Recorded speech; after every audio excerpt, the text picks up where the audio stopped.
আরো তো সময় আছে, দেখবো তারপর। আপাতত মেয়েদের জন্য নিব, এই জন্য পরি ড্রেস নিতে আসছি, ওরা পরি ড্রেস পরবে বলে। আমি আমার মেয়ের জন্য গেলাম, ছেলের জন্য কিনবো।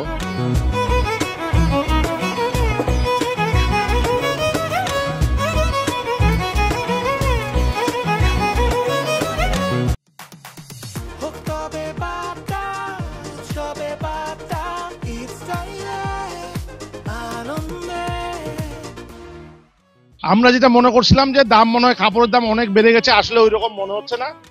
সহনীয়র মধ্যে বাংলাদেশের যে বেতন কাঠামো, বাংলাদেশের যে জিনিসপত্রের মূল্য, এই হিসাবে কাপড়ের দাম অতিরিক্ত বাড়ে নাই, সহনীয়র মধ্যেই আছে। প্যান্ট, জামা, গেঞ্জি, পাঞ্জাবি, আমি আমার পছন্দের জামা পাইছি, খুশি।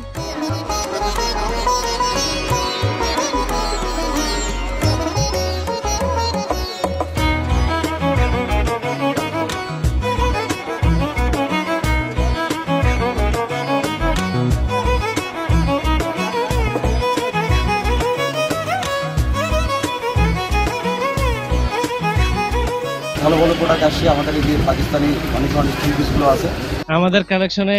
আপনার ইন্ডিয়ান কিছু কালেকশন আছে, ইন্ডিয়ান সুলতান পাঞ্জাবি, পাকিস্তানি কিছু লোন ভাঙচুর কিছু মাল আছে, কিছু ব্র্যান্ডের ক্যাটম্যান কালেকশন আছে, আরো ভালো ভালো অনেক কালেকশন আছে আমাদের।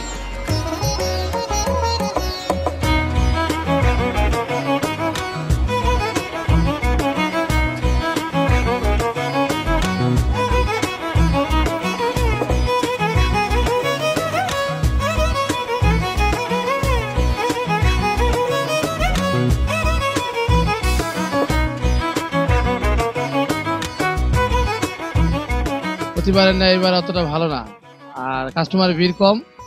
হ্যাঁ, কাপড় আমরা যারা এই কাপড় ব্যবসায়ী এরা মজুদ ঠিকই আছে আমাদের, কিন্তু আমরা কাস্টমার পাচ্ছি না। আমরা তো আসলে হিউজ পরিমাণ ইনভেস্ট করছি, গত বছর চেয়ে এবার ইনভেস্ট বেশি, কিন্তু সেই তুলনায় বেচা কিনা কম।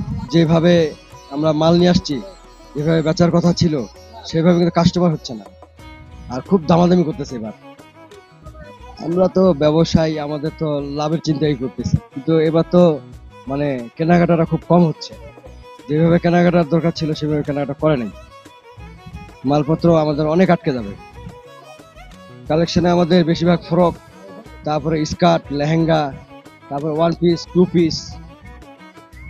কালেকশন এবার ভালো, কিন্তু কাস্টমার দাম দিয়ে কিনতেছে না। বেচে কিনা হয়তো এই বোনাসটা পুরো হয়ে গেলে তখন হয়তো বেচে আর বাড়বে, আশা করে রাখ।